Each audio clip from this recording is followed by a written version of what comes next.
something that is critical. If you're going to be launching, if you're going to be growing your company, if you're going to be scaling, you've got to have a messaging strategy in your marketing. The problem is most people don't understand what even messaging strategy is.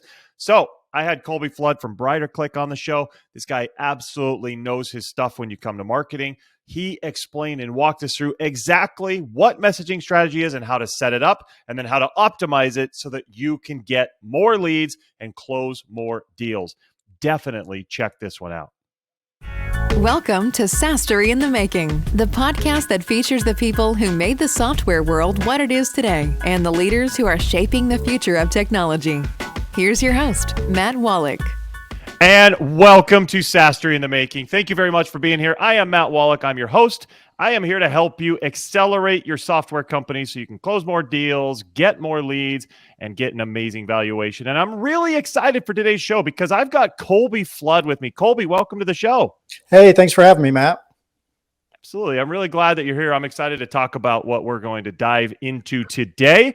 And let me make sure everybody knows who you are, Colby. So Colby, he is the CEO and founder at BrighterClick. This is a growth agency specializing in creative and paid media strategy.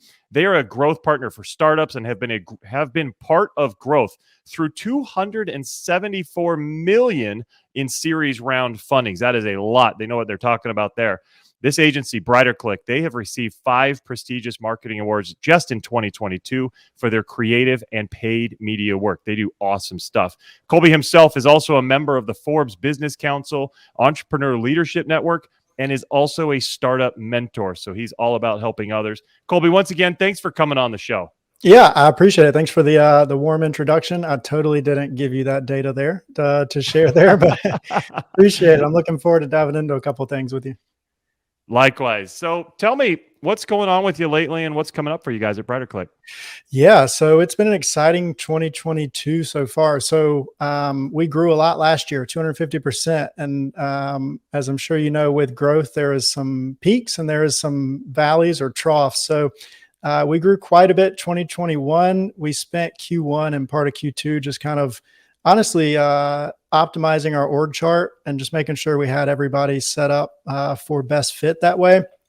And in Q2, Q3, we began focusing on a new service, which is creative strategy, and really started going towards working with companies to make sure that they have proper branding and also creative strategy for their acquisition efforts. So far it's been an exciting time with that, and looking forward in the next kind of 3 to 6 months to continue to push forward with that and continue to help businesses grow there. I love it. So going back, what inspired you to start BrighterClick? What made you build it?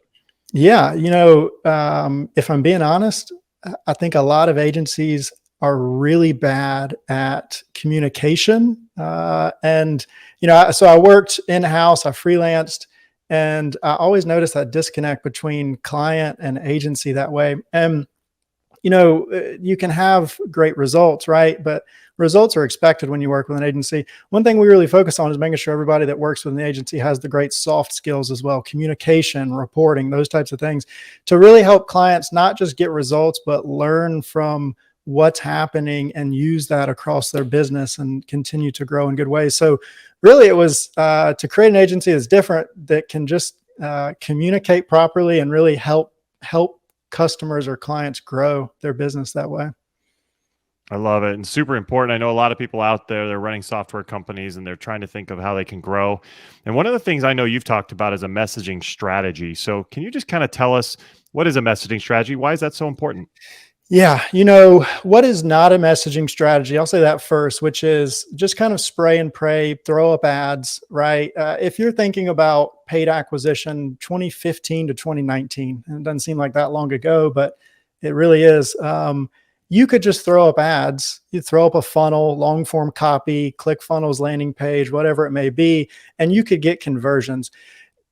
I love paid social because it's what we do, but unfortunately, the ease of effort with paid social took away a lot of the need to be a marketer for a long time. Mm-hmm. And we're getting back, as you've seen all these updates with iOS 14.5 and other updates across the platforms, we're getting back to the need where creative and messaging is the number one priority now for paid acquisition campaigns. So what we're doing at BrighterClick and what we see is that, first of all, I think Google, Facebook are going to automate the media buying process. You have Google Performance Max, you have Facebook Advantage Plus, and what lever is left to pull for marketers? It is that creative and the messaging, right? So what is messaging strategy? It's starting from the top level, right? So what is your brand?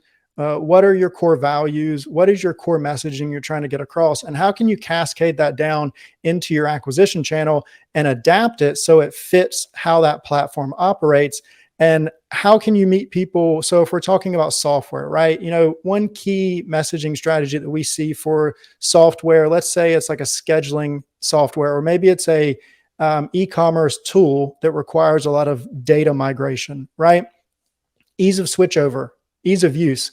We know that a lot of people are potentially not converting for your software because they're concerned, okay, how long is it going to take me to migrate my entire calendar or book of business over? How long is it going to take me to migrate my entire website system over, right? Mm-hmm.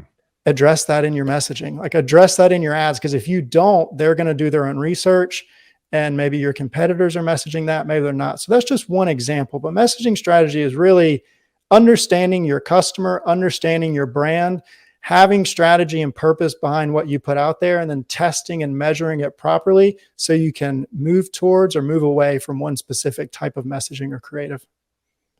I love it. I totally agree. I love when in copy and ads, in copy on your website, even within, excuse me, within your sales process, address their objections. And if you can figure out what those objections are and understand how to address those and overcome those, it's really critical.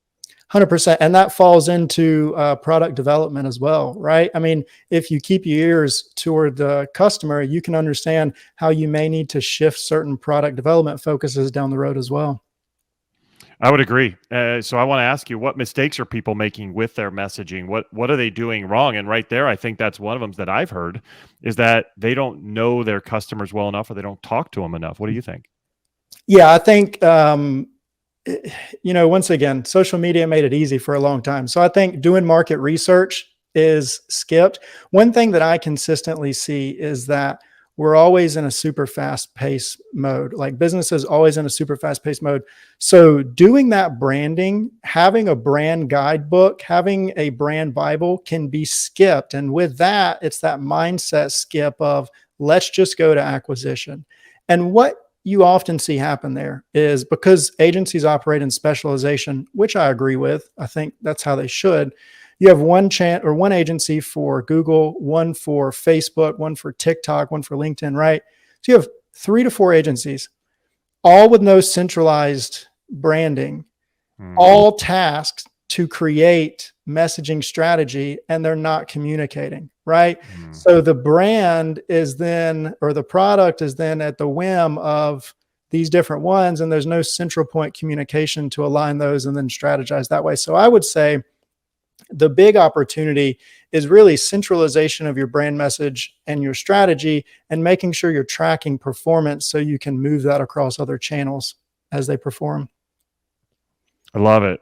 And so if somebody does it right, they can have their strategic messaging help win with their marketing. What would you say are some of the best ways that strategic messaging can help win when they're marketing out there? Yeah. So, if I'm understanding you correctly, the thing that I would look at in terms of how can your strategic messaging help you win is, first of all, it's going to get you your conversion. Software, if you're product led, it's going to get you registrations. If you're SDR led, it's going to get you your booked calls. But the thing that messaging strategy is really going to help with, which is what truly matters with acquisition campaigns for software, is your intent level. And that's the tricky one, because that's the one that's super contingent on how each company is measuring that, right? But making sure that you're putting messaging out there so that the intent level of the registrations or the booked calls is actually there. We all know the classic division between sales team and marketing team, and getting booked calls there. Here's one that's outside of the box though. How can messaging strategy help your software or acquisition campaigns for your software company? As we've moved towards different targeting tactics post iOS 14.5, especially on Facebook and Instagram, we're going towards broader audiences. We used to focus on running ads to 1 million, 2 million size people audiences. Now we're running ads to 150 to 200 million size people audiences. But if you look in Ads Manager, it's only showing ads to 0.05 to 0.1% of those people. So you're relying on the algorithm to find those people. Messaging strategy comes in because consider your ad copy and your creative as on-page SEO if you were trying to optimize your website searchability. So the messaging, the copy, and the creative helps the platform algorithm find your audience in those bigger audiences. So it's not targeting 150 million people. It's targeting 20,000 here and 100,000 here and 20,000 here in these little split tests.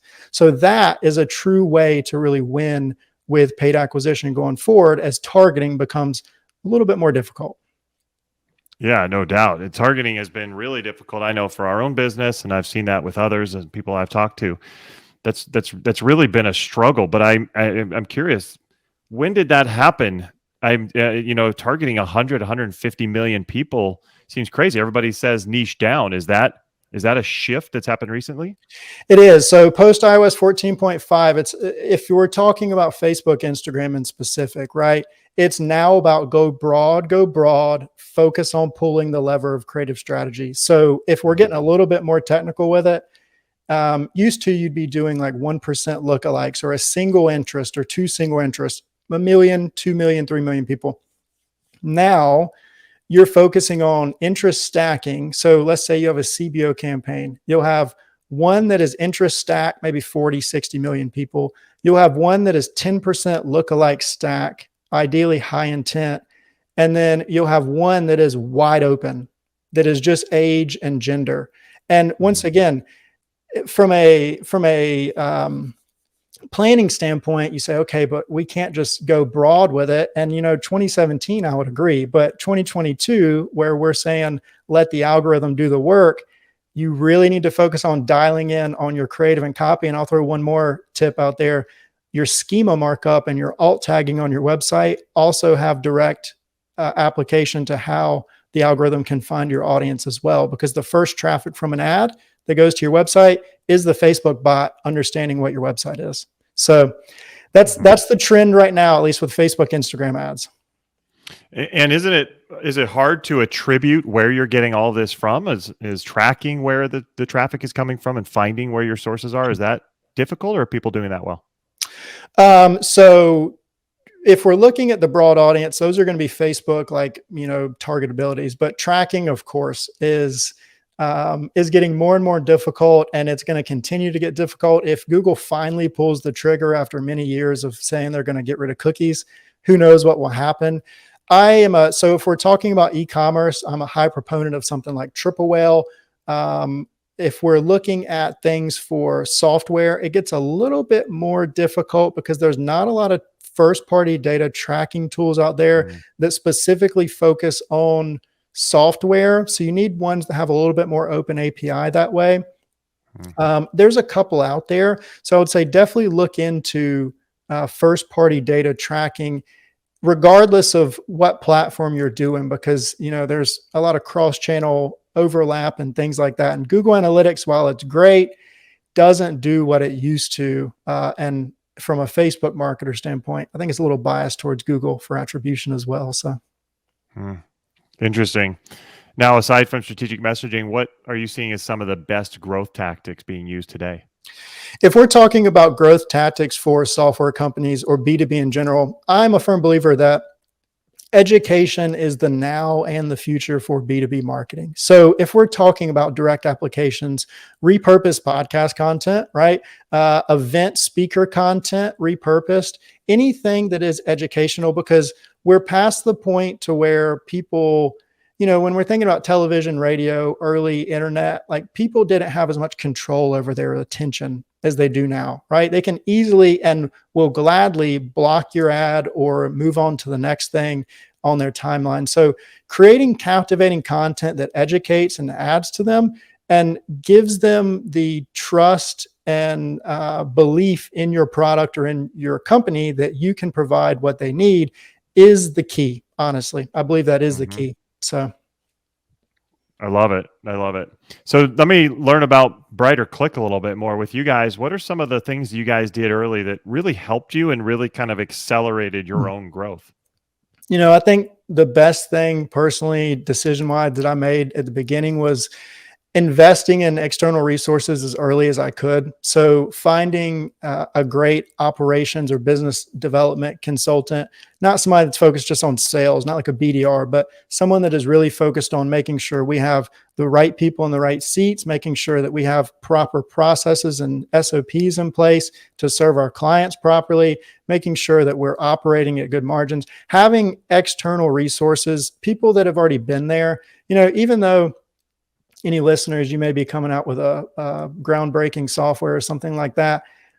A lot of times the general business model, the general functions, the general staffing, those things are still pretty uniform across the board, right? So having somebody like that has been very impactful for me. I love it. So when you say external, is this somebody that's kind of like a consultant that looks at what you've got going on and makes sure that your SOPs are good, make sure your processes are good, all that? Yes, 100%. So external consultant. And, we started out with one that wasn't agency specific. They were just business specific, right? Learned some great things. But when we made a pivot towards finding a consultant that had worked with dozens and dozens of big companies, but also really big agencies and knew the agency world, knew staffing for agencies. And we started doing group coaching calls and then quickly moved to where we pay for X amount of time per week for that consultant to work within our business and train our team and coach and do what is needed there. It's been really pivotal for us. I love it. That's awesome. And obviously as a sales coach, I'm all about people finding that external help somewhere. Yeah. I believe in getting help. I believe in coaching. I have a coach myself. A lot of people come to me for their help and growth. Getting that perspective from outside the organization can be really important because sometimes they see things that you don't see and they have knowledge from other experiences that your team didn't have. So I love that advice. That's excellent. What about some things that maybe didn't go well that you wish you could have avoided? How much time do we have? Do we have enough?